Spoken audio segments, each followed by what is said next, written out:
Welcome to It's Upgrade Season, the only place to get raw and unfiltered advice on how to get your shit together 1 week at a time. I'm your host, Alexandria, and join me every Monday for The Upgrade and every Friday for The Wind Down, where I'm going to be answering your dilemmas. Small shifts, huge upgrades.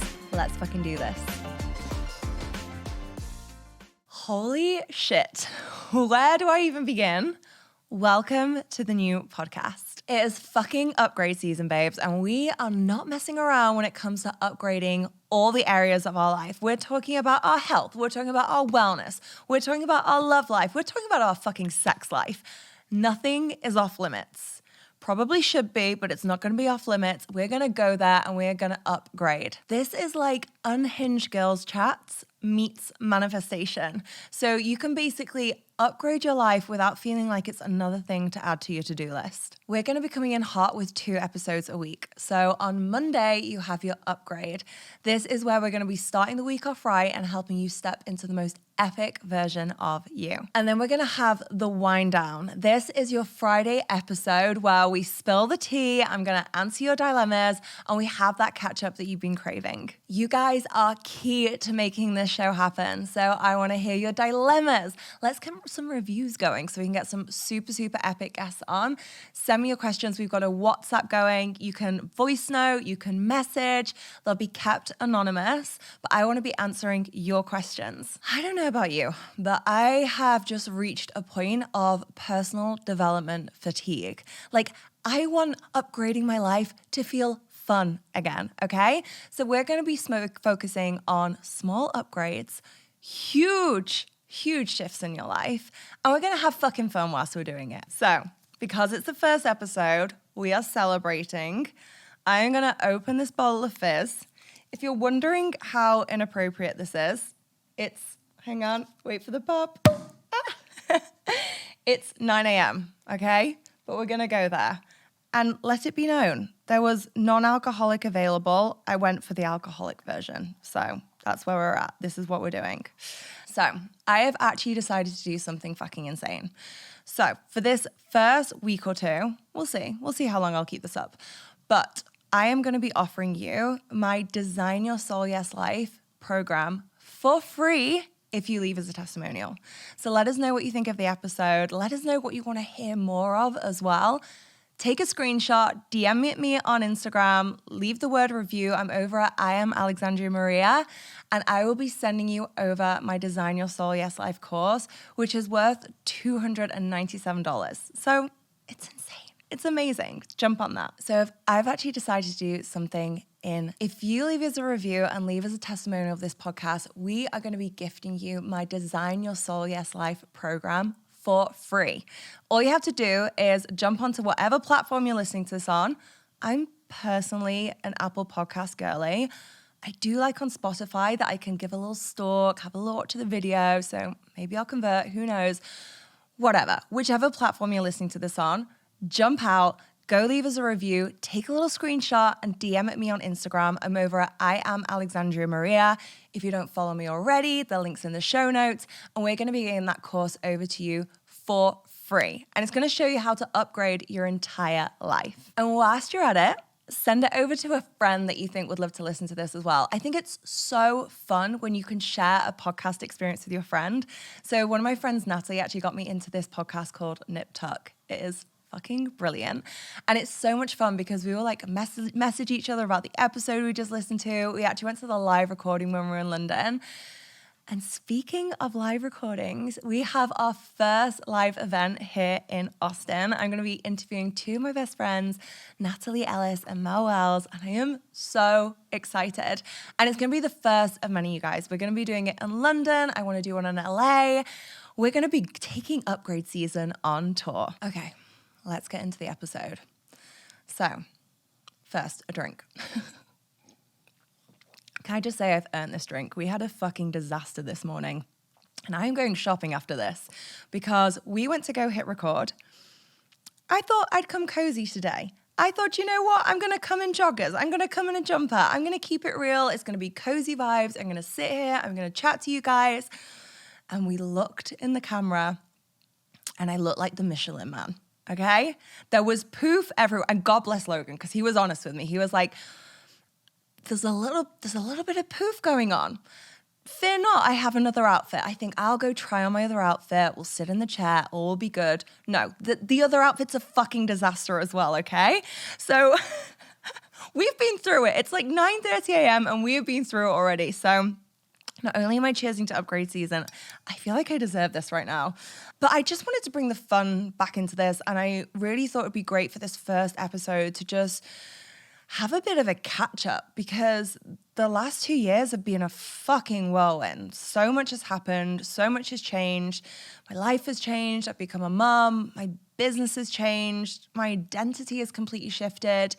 And I just wanted to wind it back a little bit, bring the real, and dive into everything that's been going on during that time. So let's go back to not June last year, the June before. I think it was June, maybe it was July. I am terrible with dates. I can never remember my anniversary. It's terrible. Like, my husband will joke about it and he'll do it in front of people. He'll be like, what date did we get married, Alex? And there's this awkward pause. I'm going to have to get a tattoo. I'm going to get it tattooed on my wrist or somewhere. He can't catch me out. Anyway, I'm terrible with dates. So I can't remember. It was June, it was July. What I do know is we had just been on the most amazing holiday ever. So one of my friends from uni, he got married in Italy, in Tuscany. This wedding was stunning. It was incredible. We're in this little farmhouse. It's on a hill.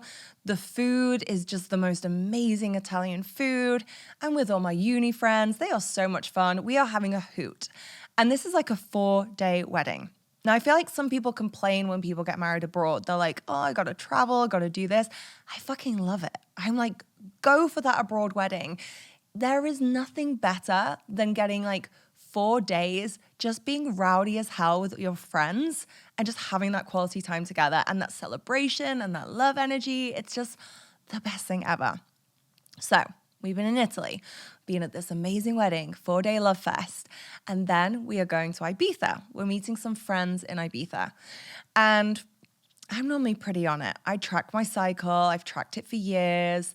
I came off birth control. I'm into the cycle tracking. I know when not to have sex. I've got this down. I have this down when I'm living my normal, sensible life. I have this down when I am living and working and going about my usual routine. I do not, it turns out, have this down when I have been drinking for 4 days at a 4-day wedding. So we get to Ibiza, we do the deed. The next day, I'm like, I better check my app. Let's just check my app. So I go onto my app. Lo and behold, they put like a circle on your most fertile day. It's like a sparkly circle, which can mean one of two things. Either go for it, this is your opportunity, or do not cross, do not enter. I was not hoping to make a child at this point, so that was the do not enter day. That was the exact day that we decided to have sex on.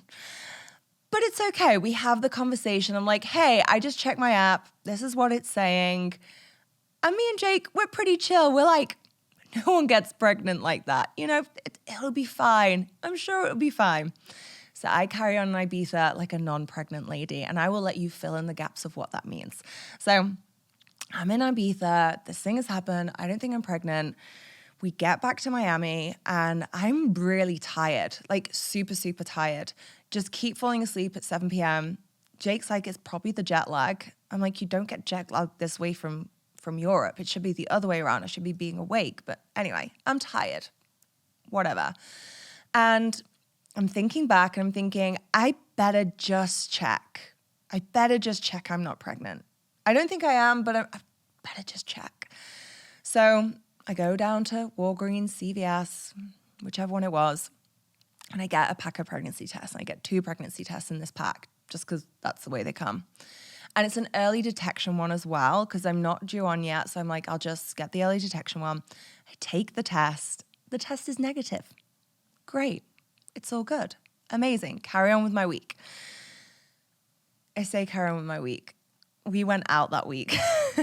So again, I'm like, if anyone's found out they're pregnant and they didn't realize and they're panicking, let this be a story because our son is fine. He is great. He's more than fine. He's thriving. I did not know I was pregnant. So we get to Friday and my period was due on the Thursday and my period hasn't arrived. And I have had polycystic ovarian syndrome. I've been told it'd be harder for me to get pregnant because I don't know the technical thing, but I didn't always release an egg when I was having a cycle. So I'm thinking maybe it's just a day late, but it came with another pregnancy test in the pack. I'm just going to take that extra test. So I don't make a big deal of this. You know, there's all these cute videos on Instagram where the girl set up the camera and then like the guy's there and it's really cute. No. This is not what this is. Okay. So I'm in the bathroom. It's next to my office. I take this pregnancy test. Remember, in my head, A, I am not pregnant, and B, I'm just checking. I'm just double checking. Okay.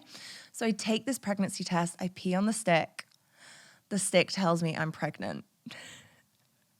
And the first words that I utter are, oh shit, followed by shit, okay?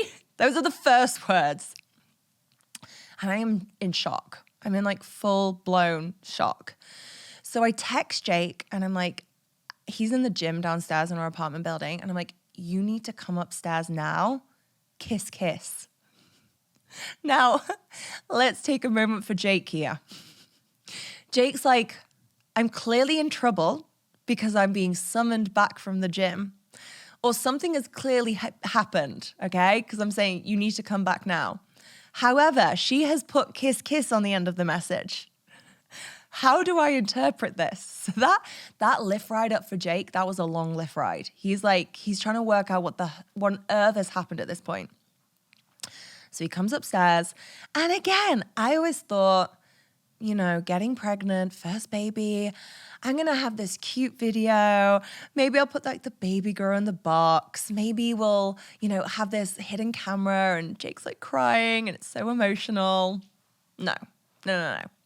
Jake is on his way up to the flat and I can't stop crying. I am bawling. I am shaking. I am in pure shock. And I remember having a moment being like, should I film this? And in the next second being like, no, this is so fucked up. Like, I am just in this moment right now and I'm crying and I'm shocked and he's going to be shocked. Like, this is not the time to be filming shit. So I have no cute videos of this moment either. Anyway, Jake comes up. I give him a hug. He's like, is everything okay? I can't even get the words out, but I managed to get the words out. And you know what? I knew pretty much instantly. I was like, this is happening. This has happened for a reason. We can make this work.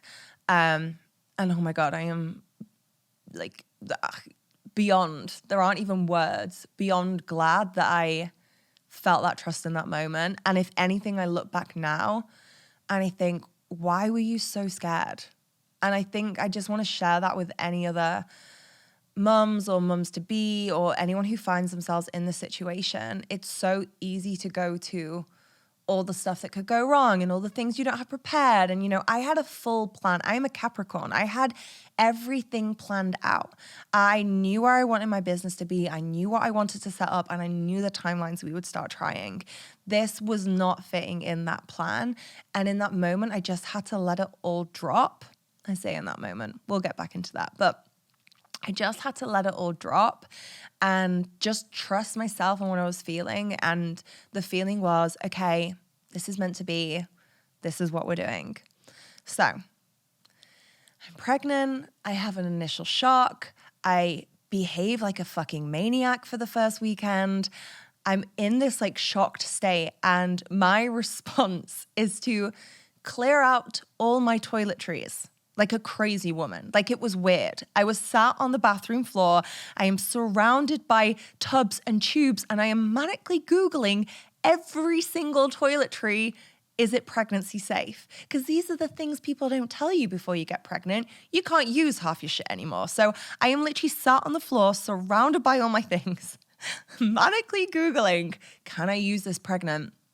God bless Jake. Again, at one point he sits on the floor with me. He's like, I'll help you Google. He's just going with it. I'd actually meant to be going on a retreat on the Saturday. I found out Friday night. Saturday, I was meant to fly to Costa Rica for a retreat. I have not flown to the retreat. I am not in a state to be going on it was actually like a tantric sexual retreat for a certification I was meant to be doing. It was not happening. I was not going to be there. So instead, I'm sat on my bathroom floor going through my toiletries. And in this kind of like shocked state, that starts to pass. By the Monday, I am feeling on cloud nine. I'm like, this is the best news ever. This is so exciting. We're so in love. We're in this amazing part of our life. We're living in this incredible apartment in Miami. My business is going incredibly. You know, probably like a month I would say a few months before this, I'd had the first 100K week in our business. So like things were thriving. I'd been on this amazing trip in Europe. I was like, this is great. Life cannot get better. So I'm really, really, really happy, really, really excited at this point. And then I can't remember the exact timeline of the week, but I think it's something like the Friday of that week, my best friend calls me and she is not due to give birth for another 10 weeks and she has had a placental abruption.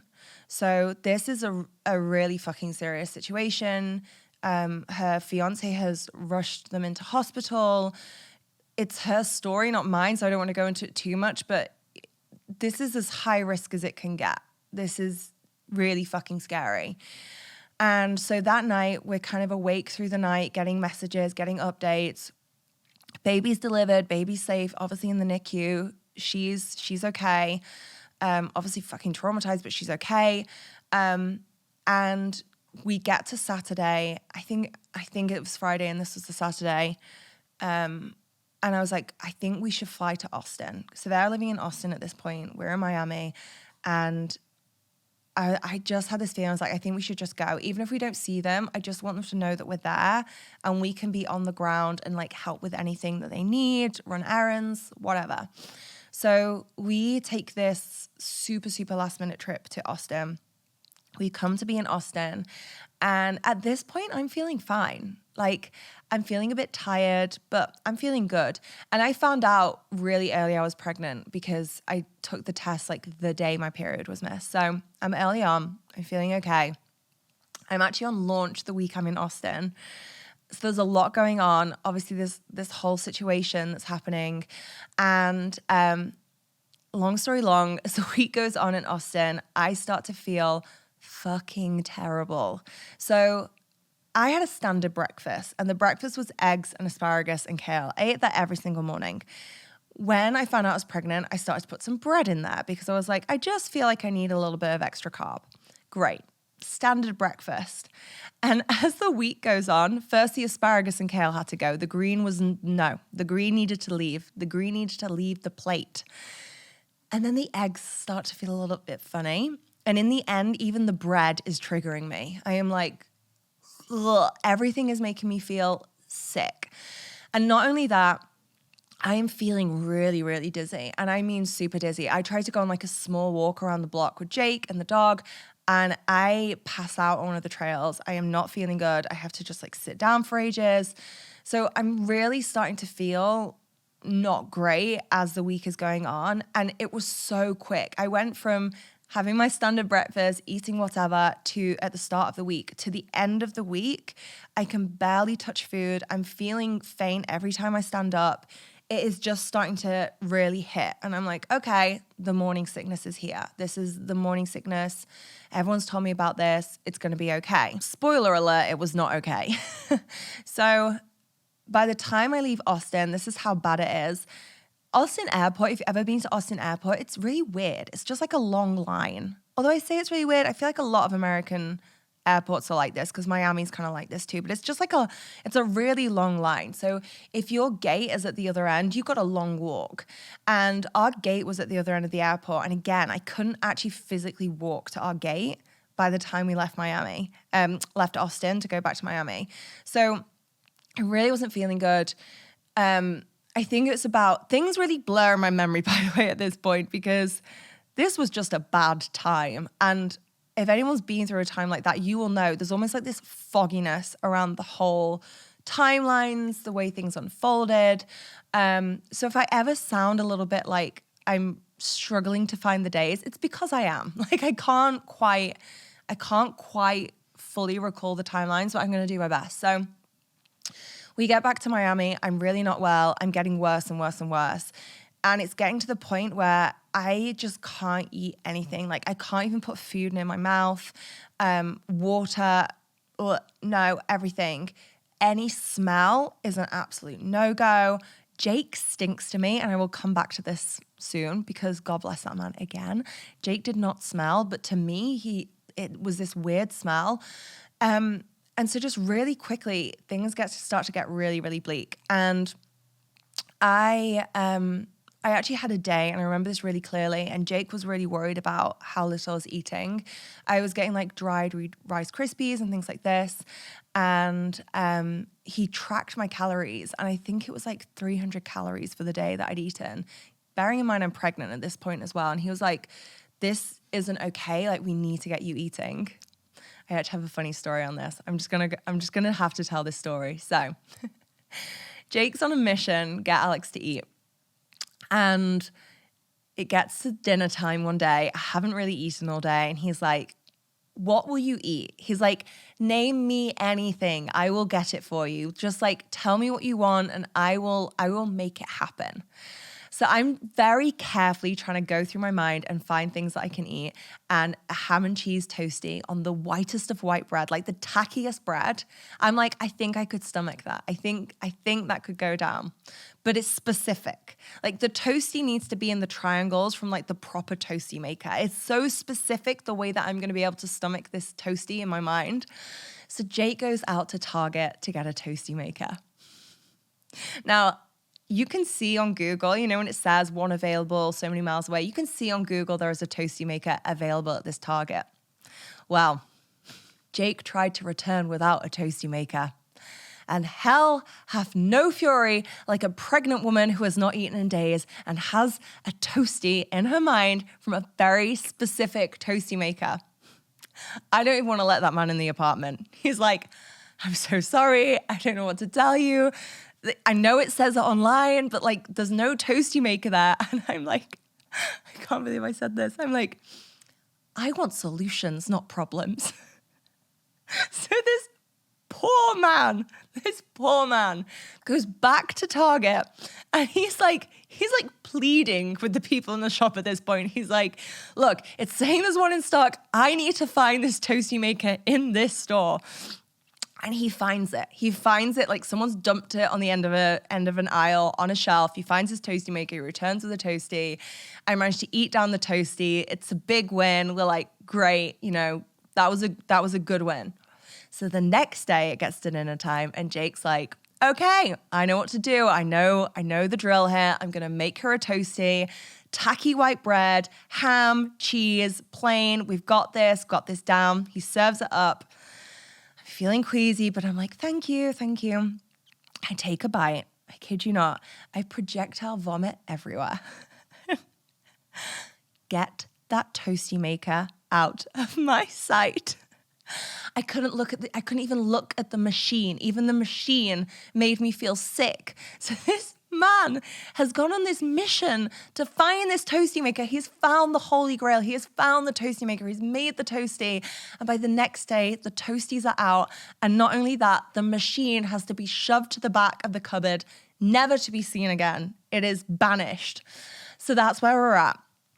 So I go to the doctor. I know something's not right. I know that this is like very extreme nausea at this point.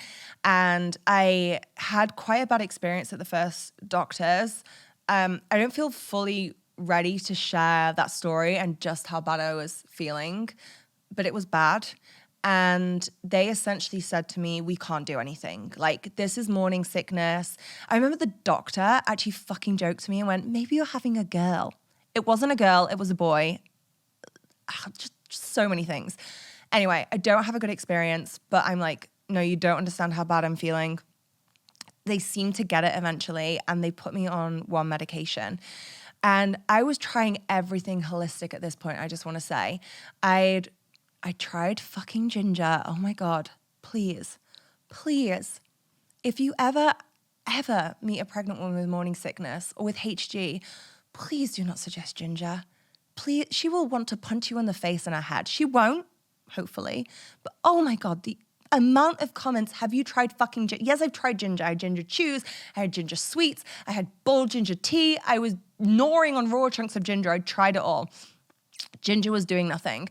I was going for acupuncture every 72 hours. She was even leaving these like mini needles on sticky tapes in my leg. I had the ear seeds. I had an electric shock band on my wrist. I kid you not. It was like this thing that would electric shock me. It was some kind of shockwave that was meant to hit something in my brain that would turn off the nausea. It didn't work. I actually kept it on though because the electric shock was quite a nice distraction from the nausea, which again should tell you just how terrible I was feeling. Anti-sickness bands, like I literally tried everything before I'm at the doctor's. Anyway, they put me on a medication. I switched doctor, and when I switched doctor, she's like, this is not normal morning sickness, this is HG. And I kind of knew this might be coming. So I have a family member who had this experience. I'll be honest, I didn't realize how bad it was until I went through it. And I think that's a common theme with HG. You're like, oh, a bit of nausea, whatever. No, it's fucking intense. And they put me on a secondary medication as well. Now, the medications, I didn't feel better, but it took the edge off. So I could eat a little bit. That's basically it. I was about to give you a list of all the things I could do again. That was it. I could eat some very plain things. But that was it. Exercise was a no-go. I was sleeping a lot. Even standing up, like every time I went to stand up, I nearly fainted. It was intense. I had massive migraines on top of this. On top of this, my fucking skin broke out. I had the worst pregnancy acne ever, as if I just didn't need that extra kick. God was like, let's just throw some acne in there as well.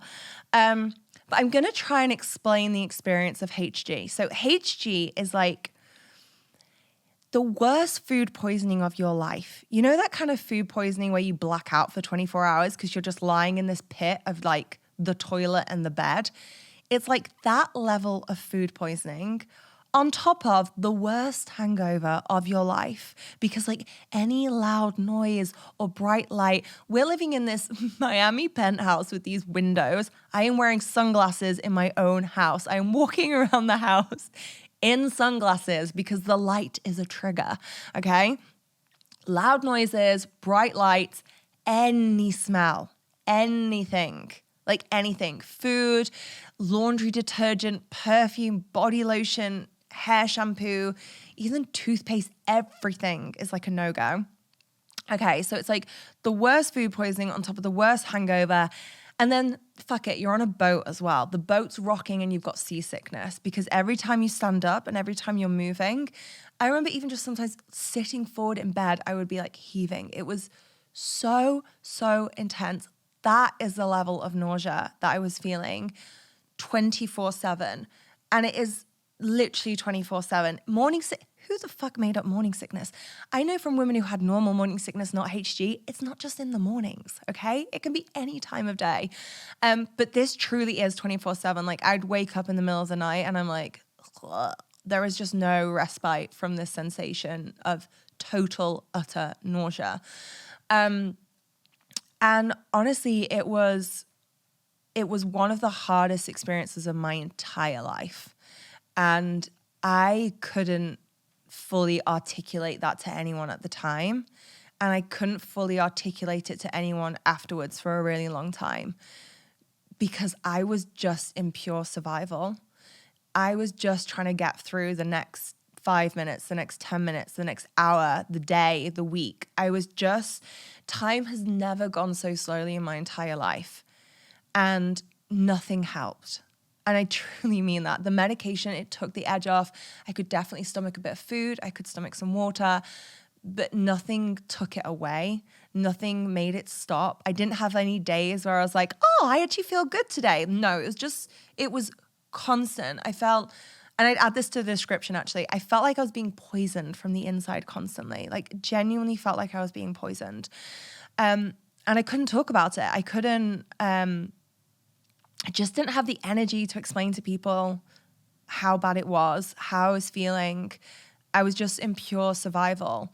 And that was probably one of the most intense experiences of my life. And I'd gone from my life being so fabulous, like I would have used the word fabulous. My business was thriving. We were going on trips. We were living in Miami, to I don't want to meditate. I don't want to even be in my own body. In fact, anything that can take me out of my own body is heavenly right now, because the more connected I am, the more nauseous I'm aware I feel.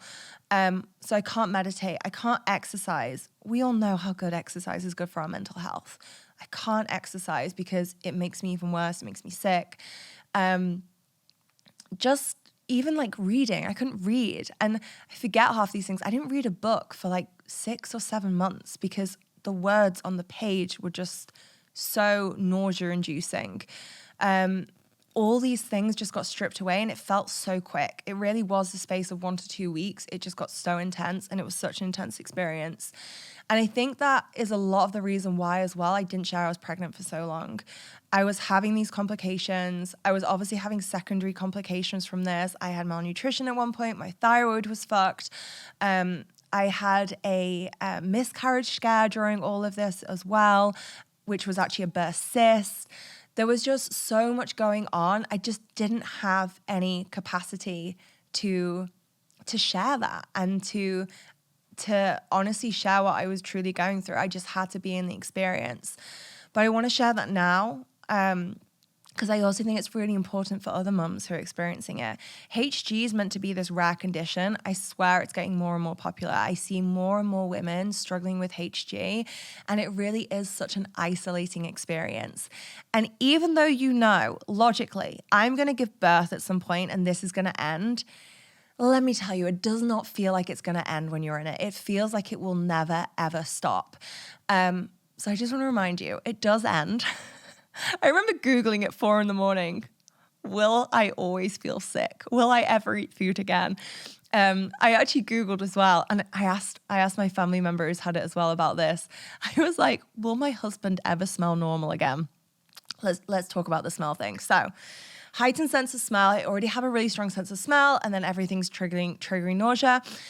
My blessed husband, who smells so good, let it be known, Jake smells really good. Let that be clear.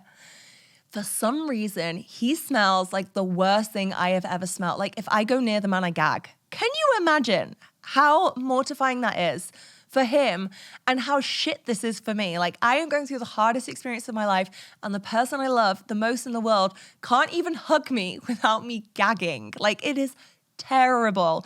And we actually had... barely any people have seen these photos. Maybe I'll let them see the light of day when we release this podcast.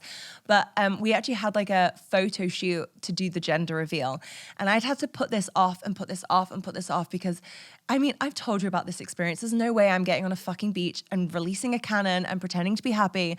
I am feeling sick as fuck. Like, I'm just not up for it. Eventually, I reach a point of being on the meds and I'm like, I think I can do an hour. I can do an hour photo shoot. Let's just get this done. We'll do it in the evening where I'm feeling like, you know, slight degrees better. And those photos have never seen the light of day because all I remember is this fucking photographer kept saying, pretend to take a bite of cake. And every time the cake goes near my mouth, I'm going, huh, huh. And then he's going, kiss your husband. And I am gagging, kissing my own husband. Like it was so, so bad. So the other thing I am Googling at 4 a.m. and texting my family member about is like, I love my husband more than anyone in the world. Am I ever going to be able to go near him again? Are we going to live in this weird sexless marriage where like I just love him as a friend because I can't go near him? Again, Jake now smells incredible again. The smell thing is gone. I just want to reassure you of that. And once again, Jake does not smell. I actually have heard this, it can be quite a common pregnancy thing. I think it was like turned up a few notches because of the HG. My friend actually had a similar experience, and it was quite funny because she hadn't been with a guy that long. And I remember she called me, she was like, Alex, this guy stinks. And luckily I had like 7 or 8 years with Jake where I knew Jake did not smell. Like I knew I could be anchored and this is a pregnancy symptom. She didn't have that. She was like, am I having a baby with a stinky man? Again, plot spoiler, he's not a stinky man. He actually smells great as well. So we're all good. But that's the pregnancy experience for at least 5 months, I would say. Around the 5 months mark, I start to feel a little bit better, which is great because I'm due to go to Necker Island. It's this trip with Richard Branson, all these amazing female entrepreneurs. And that trip was amazing. And I feel like there was a lot behind the scenes that I didn't share. I was throwing up in the shower. I remember I accidentally went on this huge hike around the island. They were like, we'll do this small walk around Necker Island. And I've not done any exercise. I know that I can't walk for long distances. I know getting tired makes me nauseous. And I think, oh, it's a small walk, it'll be fine. And they actually said, to be fair to me, I asked and they said it's a small walk. And someone, and I actually want to say it was Richard, took us the wrong way. So we end up on this trek around the island.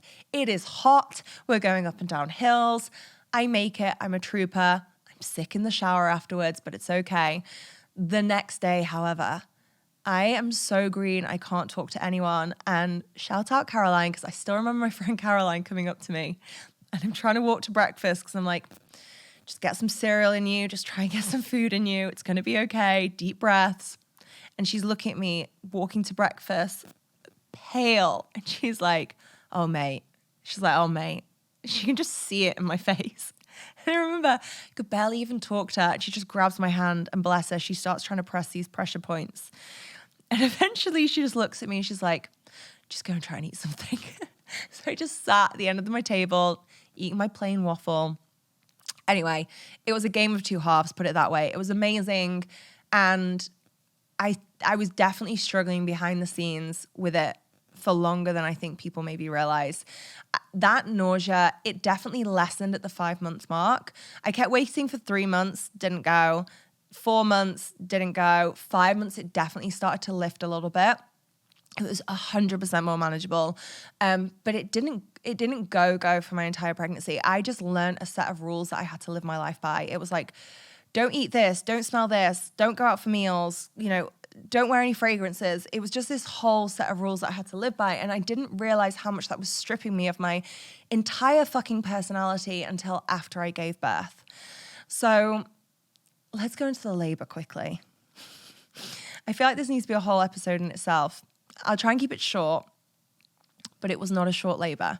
So I've had this horrible pregnancy and I'm like, God's going to do me a solid here. I am due an easy labor. This baby's going to slip out like butter. That is what I had in my head.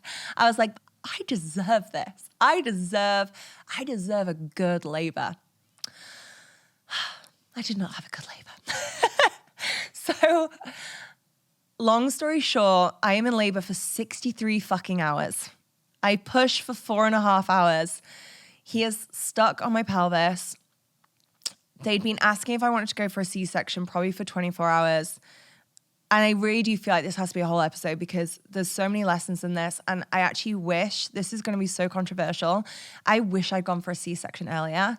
I don't know what the hell I was doing trying to push this baby out. Like, I should have gone for the C-section earlier. I should have trusted the doctors.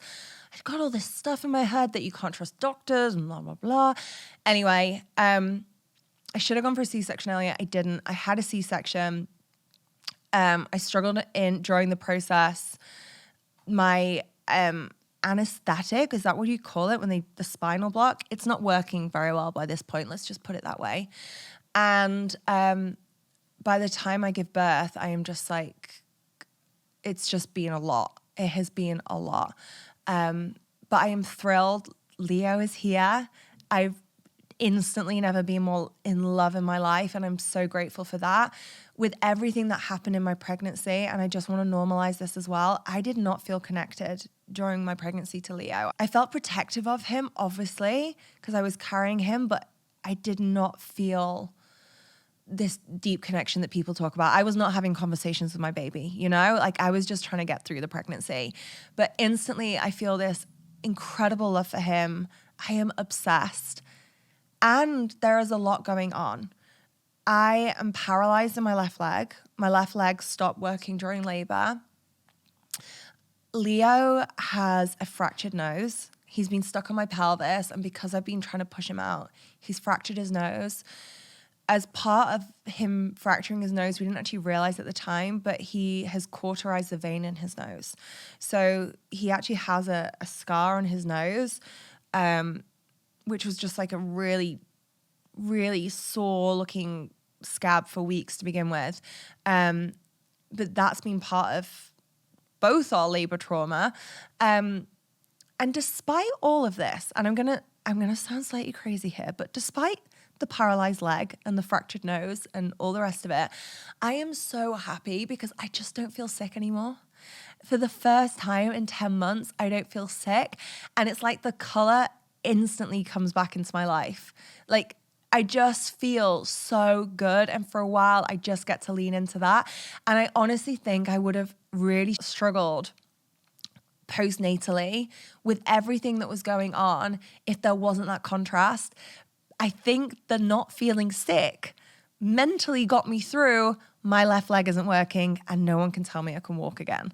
So what had happened was during labor, he is stuck. They can feel his head, okay?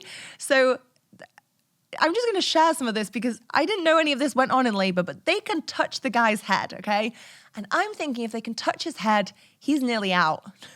He was not nearly out, but they were moving me into all these different positions during labor, trying to shimmy him out and trying to get him in a position where he could come out. And as part of that, I'd been in all these different positions. In one of those positions, I remember saying, I can't feel my left leg properly anymore. I can't move my foot. Now, I had an epidural at this point, and I am really swollen, like insanely swollen at this point. So they're saying, don't worry, it's your epidural. But I knew it wasn't my epidural because I could move. Like, I could get on all fours. I had quite a light epidural, and I could move my right foot. I just couldn't move my left foot. So what had happened apparently is your nerves can get trapped in or compressed during labor. And what they think happened is one of my nerves in my they actually think it was my pelvis now. Originally they thought it was lower in my leg. It got trapped during my labor. So my nerve is damaged. And when you have nerve damage, it can lead to paralysis. So I can't lift my left foot up. And as part of that as well, nerves often heal, but they don't always. So no one can tell me, A, to begin with, what's wrong, and B, if I will ever walk again. So it's quite an intense period postpartum. I am doing all the things to support myself. Thank God, I find this amazing Facebook group. It's about nerve damage during childbirth.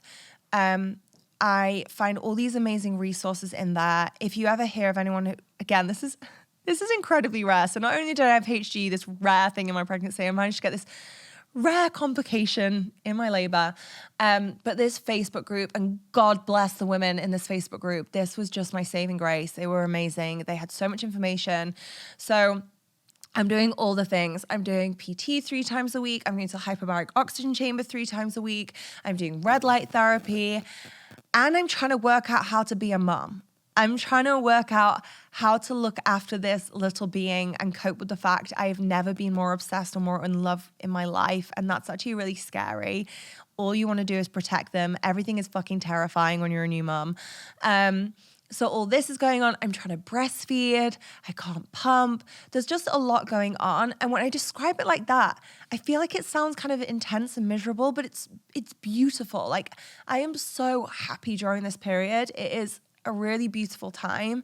And I would honestly say there was only 1 or 2 days where I sat and cried and was like, will I ever walk again? You know, because no one can tell me. Everyone just keeps saying, hopefully it will heal, but we can't really tell you. So this is all going on. And then I go back to work and I actually run a retreat when Leo is 8 or 9 weeks in Mykonos. And I know I sound mental, but it was great. It was amazing. The women were incredible. The retreat was fucking fire, if I do say so myself. We actually had a really fun trip with Leo.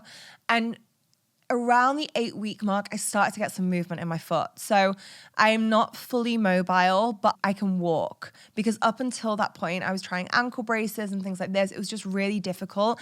Basically, I had a foot drop. So every time I tried to lift my left left leg, my foot is dropping and like dragging across the floor.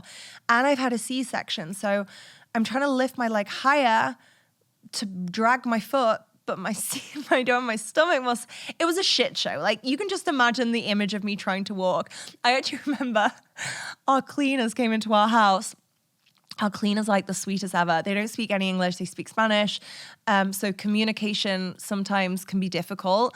Jake speaks Spanish, so it's all good. But with me, we muddle along.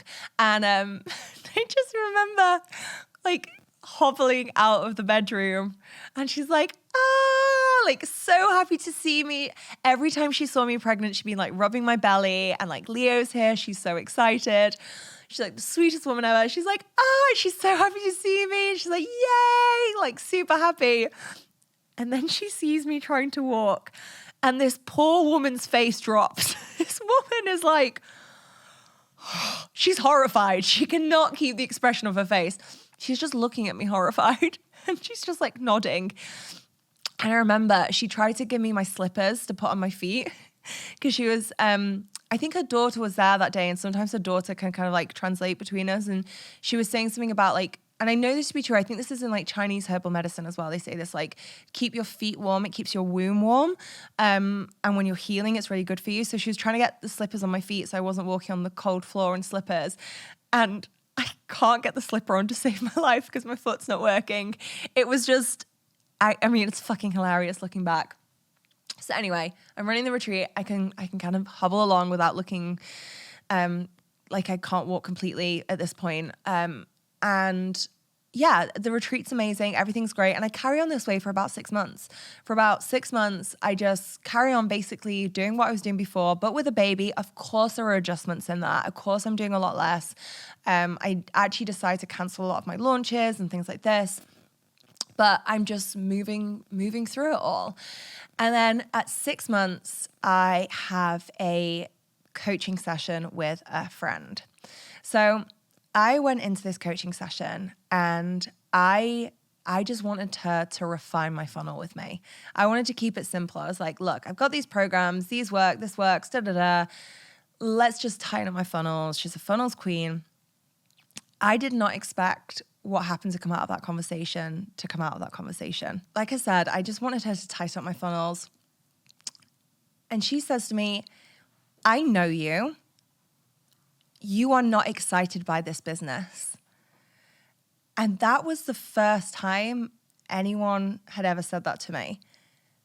I think it wasn't the first time it had been true for a little while, but it was the first time I realized it.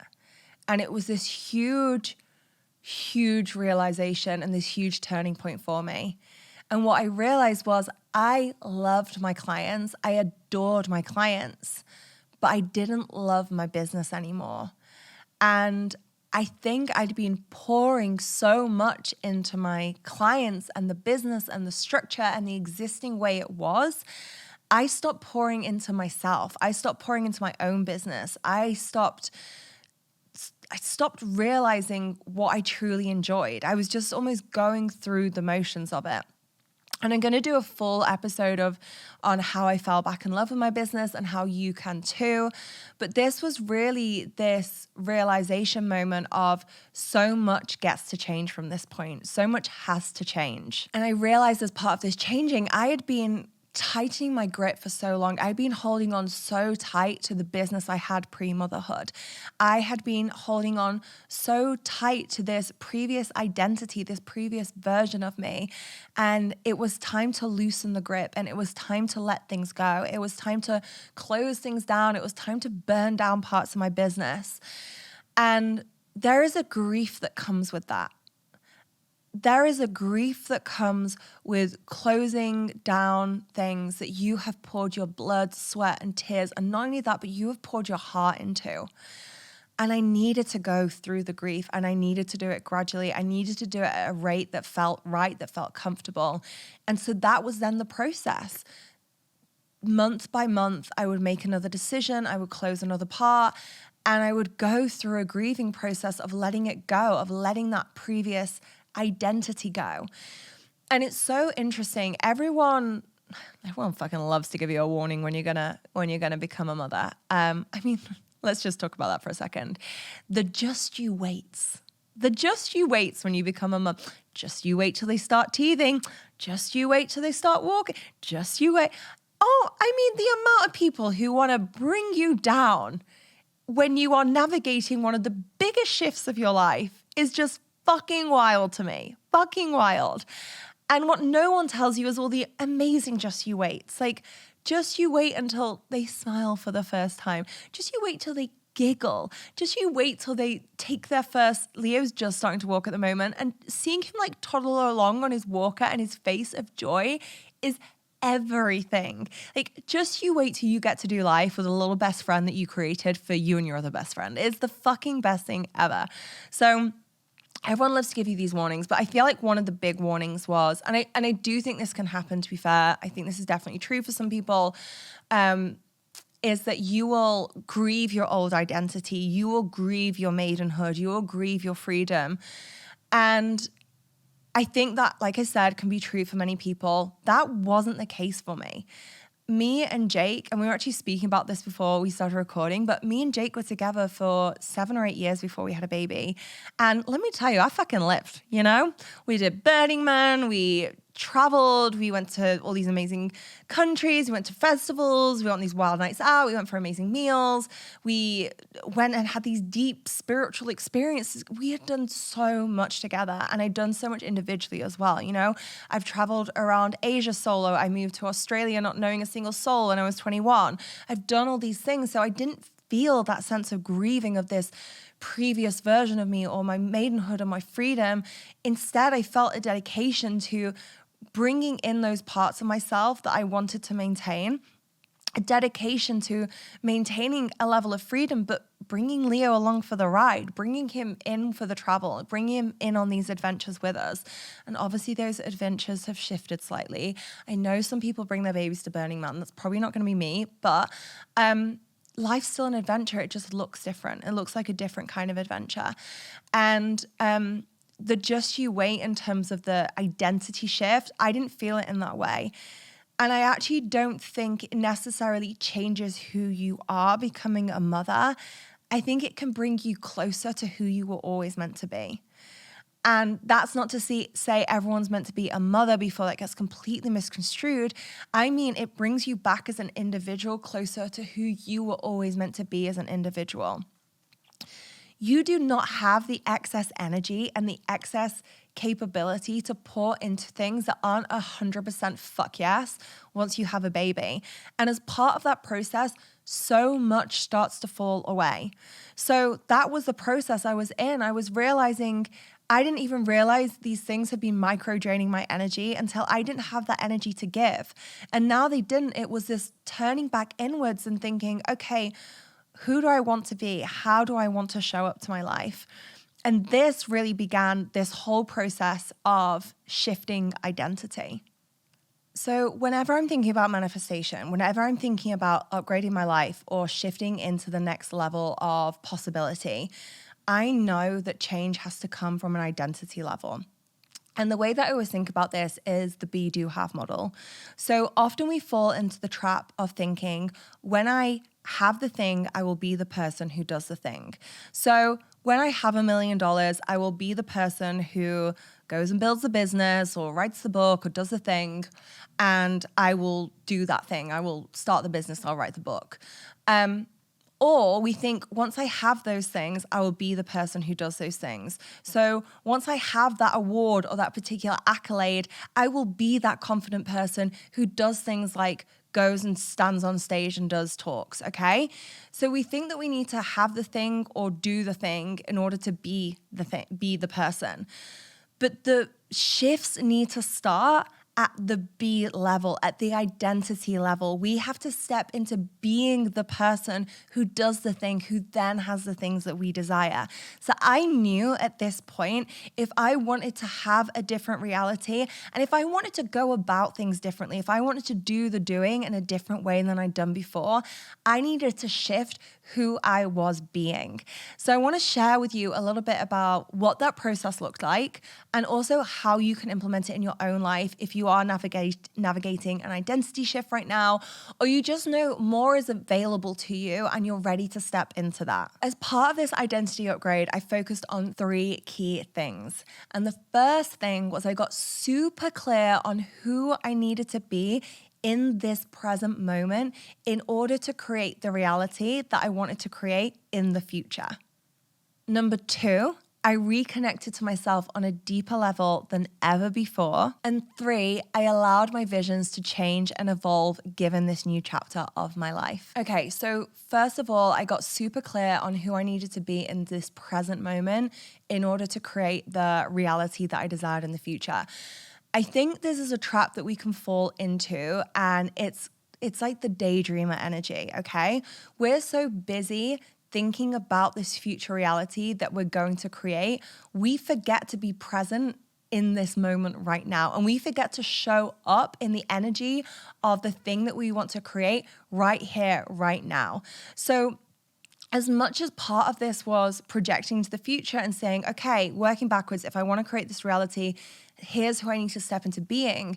A huge piece of this was actually slowing down and becoming more aware, more present in my day-to-day life as I was moving through it. And as I gained this deeper presence, one of the things I realized was I was so busy pouring into other people's businesses, I wasn't pouring into my own business. I wasn't pouring into my own life. I am a Capricorn, I am loyal, I am dedicated, but I take those commitments so seriously sometimes that I wasn't leaving spaciousness for me. So I had to ask myself, what does present me need right now in order to get to future me as well? And what present me needed actually wasn't 2 hours of activations in the morning. And also I'm a fucking mum now, like as if I have time to do a 2-hour activation in the morning. Like God bless the previous version of me that got to do those things. I don't get to do that now. But I didn't need a 2-hour activation. What I actually needed was more spaciousness. What I actually needed was to slow down. What I actually needed to do was have time to focus on me and my healing. What I actually needed to do was to clear some physical space in my surroundings, to move the energy a little bit in order to really tune back in. And part of the reason I shared so much about my pregnancy journey is you can see, you can hear, I was out of my body for so long. I needed to drop the fuck back in. I needed to get back into my own body. And also from all those months of not exercising, not eating properly, I just needed to nurture myself. And I don't think we can underestimate the value of nurturing this present version of us, like where we are right now, in order to get to that future version. So really slowing it down, really dropping in, really showing up fully to my life in the here and the now. And as part of that, injecting a lot more fun into it as well. I realized the other thing that was really missing was fun, because guess what? Being pregnant and feeling sick for 10 months is fucking bleak. It's not the funnest experience of your life. So I was ready to feel fun again. I was ready to laugh and enjoy and play and invite that back in. And I knew if I could invite that into my present version of me, that would support the future version of me to thrive. So the second thing was connecting to myself on a deeper level than before. And I actually got in a lot of shit for this part of the process of identity shifting, because part of this was actually tuning out all the noise. Now, I have an undefined head center in human design. If you were wondering what the fuck I'm talking about, don't worry. I have the most amazing human design episode coming out with Erin. We're going to fill you in on all the things. But what it means is, it's great that I can get inspired from the external, but too much noise, I can't hear my own voice. And I definitely felt like that. At a certain point, I just felt like there was so much noise. There were so many people launching things, doing things, sharing things. And I just felt surrounded by it constantly. And I felt like I couldn't tune down the noise enough to know what I wanted to do, what business model I wanted to have, how I want to run my business, what I even just wanted for my own life. So I tuned out the noise. I went on an unfollowing spree. And I think what people get to understand about this is it's not about the person you're unfollowing, it's about you. It's about you just needing a little less noise, a little less confusion, a little less of what everyone else wants from their lives, so that you can hear more clearly what you want from your own life. And it was the best fucking thing I did. So I highly recommend this as an upgrade. Go through your Instagram feed, like cultivate a feed that leaves you feeling calm and inspired and doesn't feel overly noisy. And I've always said this when I'm business mentoring, don't follow too many people in your industry. Naturally, my Instagram feed had become filled with people in my industry. And I love people in my industry and I love a lot of those people as individuals. But constantly being surrounded by that, it starts to feel like an echo chamber. That's not what I want. I always want to be tuning into my own unique way of seeing the world, my own unique way of doing things. This whole podcast, this whole format for a podcast of like personal development meets talking shit in the girls' bathroom, like that is very much me, but I needed to tune out the noise in order to be like, that is me and that is okay. I don't look like the super spiritual girl. I don't look like this either or sound like this either. I get to sound like me. The other thing that I did here was I stopped saying yes to everything. Now, I had good boundaries, but I prided myself on being the friend that showed up. And I am still the friend that shows up. I really, truly am. I really believe that. I've shown up for my friends a lot in the last 11 months of being a mom. And I was doing things I realized on reflection were just too much. Like I was flying to weddings. I was spending thousands of dollars on weddings for people who, yes, I loved and adored. Yes, I had a history with, but I knew they were talking shit about me. Like I knew they were talking shit about me and I was seeing beyond it and I was loving them regardless. And I was flying to their fucking weddings on the other side of the world. And it was stuff like that where I was like, that gets to go. Okay. There are trips that I want to take. There's holidays I want to take my son on and they get to be a priority rather than other people's trips all the time. And with that, I was also running a lot of retreats. Now, I fucking adore running retreats. So we have one coming up in May in Mallorca. It's going to be the bomb. There's only 2 spaces left. Like the level of transformations we get on retreats are insane. But I ran, I think it was 5 retreats last year, and it was a lot of retreats. So the retreats get to stay, but I'm going to be doing less of them. They're going to be even more potent than ever before, but there's going to be less of them. So it was just more a process of refinement in realizing this. And I think the other thing that I would say in terms of getting to know myself on a deeper level than before, this was actually some advice that came from my friend Monica, and I loved it. It was all about taking parts of yourself from your previous life that you want to keep and also letting go of the parts that you don't want to keep. So what were the things that I loved and adored pre-being a mom? What were the parts of my personality, my business, my life, my hobbies? What were those things that I loved and adored that I wanted to keep and get to choose to be a priority in this new phase of my life? But also, what were the things that got to go? And I literally wrote a list in my diary that looked like that. And it was like, stay, go. And it was like, this gets to stay, this gets to go. You've probably seen a lot of them, the in and out list at the beginning of 2024. If you didn't do one, you don't have to post that shit to Instagram, but put it in your diary. Go in your diary now. Write your notes app, whatever. But write what gets to stay, what gets to go. You get to decide which parts you bring forward into your future. And then lastly, the third thing was embracing this new vision and allowing the vision to shift and allowing the vision to change.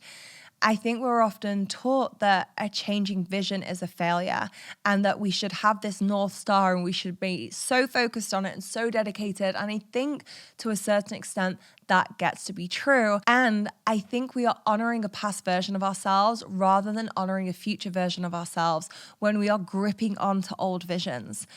You are allowed to change your vision. You are allowed that vision to be refined and amended based on what is coming up in your life. I became a mom, my vision is going to change. And I didn't want that to happen. I was so stuck on it not shifting. So really allowing myself to be in this process and recognizing what was possible. And yes, technically anything is possible, but like I said earlier, like I joked, a 2-hour morning routine to me right now just is not the best use of my time. So how did I get to shift? How did I get to evolve and have that vision evolve and work in a way that still felt really good to me?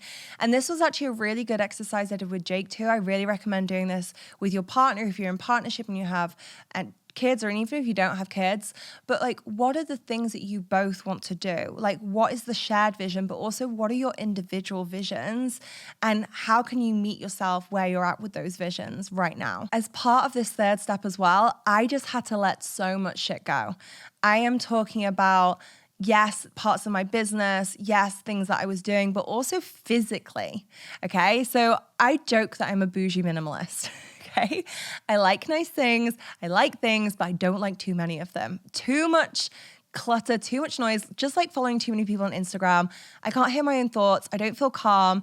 I like a calm, serene space. I wanna be fucking in love with everything that gets to be in my environment. And again, so much of this shifted, you know? I put on 55 pounds during pregnancy. 55. I actually lost 30 when I gave birth, which tells you just how big Leo was and how much fluid I was holding. But my body changed. My body changed massively. I'm still holding some of that weight at the moment too. And there is naturally, your wardrobe is going to shift with that. Naturally, things aren't going to fit you. Naturally, your shape is different than it was before.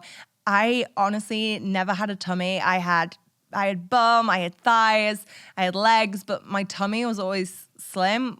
I have a tummy now. Like it's just gonna be there. It's part of me now. I get to love it. I get to embrace it. But things don't fit me or suit me in the same way that they used to do. And even when your old clothes do fit, because I do fit in the majority of them now, they don't fit you anymore. And that part's hard to explain. It's like something has shifted. And I am not talking about you have to dress boring when you become a mum. Fuck that shit. Honestly, if anything, I want to dress more outrageous. Pregnancy taught me one thing. It was like, be fucking outrageous in what you wear. There's actually this Kylie Jenner clip, and I love it. And she's like, she's getting dressed for like the Met Gala or something. And she's like, I'm going to have my ass out. I'm going to have my titties out. I might be a mum, but I am meant to be naked right now.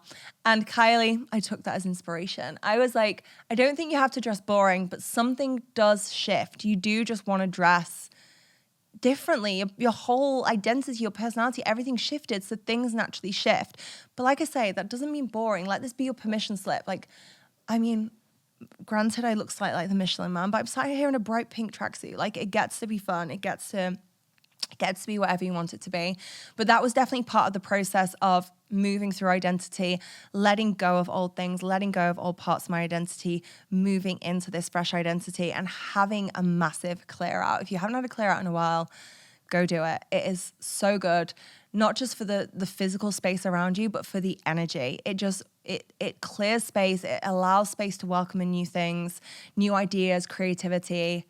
It's incredible. And as soon as I started doing all these things, the stagnancy started to lift. So I started a new business with my husband. We're doing a property business together. We're building 2 houses, which was already in process, but it was getting sticky. Everything's moving. We're building a house in Austin, which is going to be our family home. We're building, oh my God, I don't even know what to call what we're building in Tulum. The most incredible space, like retreat space, family space, friend space. Is going to be fucking insane. So we're building that in Tulum. We've had the rebrand. We've got the brand new podcast. We're going to be doing the most amazing live events for the podcast. I feel so excited. I feel so lit up. And I feel like I'm in this new era of me. I am embracing all these big dreams, all these big goals, all these things that I've been sitting on, saying that I want to do for so long. And I'm going out there and I'm getting them done. And I'm really excited for everything that's going to come. And I'm just excited that I get to bring you guys on the journey with me. We're really going to be in it together in upgrade season. Like, I am going through the upgrade process and I'm going to be sharing it with you live. It's not going to be like one of those transformations where you see it on Instagram. They're like, surprise, I've been through all this shit, but now I'm out the other side and everything's fucking great. Like, no, I'm going to bring you with me in it. We're going to do it together. It's going to be amazing. So I'm so excited that we have this space where we get to connect, we get to do this. But like I said, I need you to be part of this. I need to hear your dilemmas. WhatsApp us, send me a DM, whichever way feels good. I need to hear your dilemmas. I want to be supporting you on these on the wind down. Leave us a review, leave us a testimonial. Honestly, it means everything if you can do that. And you're going to get that epic free course at the moment as well. But also, babes, you're going to get some good karma. We're going to give you some good karma for being a good person and just leaving us that review. So we're going to be doing that as well. But lastly, I just wanted to leave you with 3 little upgrades, 3 things that you can focus on after this episode so you can start to implement some of these identity shifts into your own life. So first of all, I want you to get really clear on who you need to be in this present moment. What does this present version of you need in order for you to step into the future that you desire? Second of all, I want you to tune out some of that noise. Is it not engaging in conversations with certain family members about your business? Is it redirecting the conversation with friends when it's getting onto bitching and gossiping and bringing it in a more positive direction?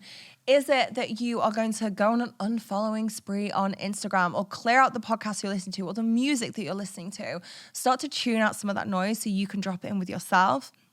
And thirdly, upgrade your vision to meet you in this current chapter of your life right now. Upgrade your vision. If you haven't for a while, get that vision board out. I fucking love a vision board. People think vision boards are for basic bitches. Well, fine. I will be one because that shit works. In fact, I feel like that should be an episode, like the whole science behind it. But, refresh that vision board. Let it realign and be honest with yourself. When you're putting things on there, does it feel exciting or are you putting it on there because you feel that you have to? So realign your vision for where you are. Like I said, I'm going to be here on Mondays. I'm going to be here on Fridays. Monday is your upgrade. Friday is your wind down. Make sure that you've hit subscribe. Make sure that it's there so it's ready, it's downloaded, it's ready for you. And I will see you in the next episode.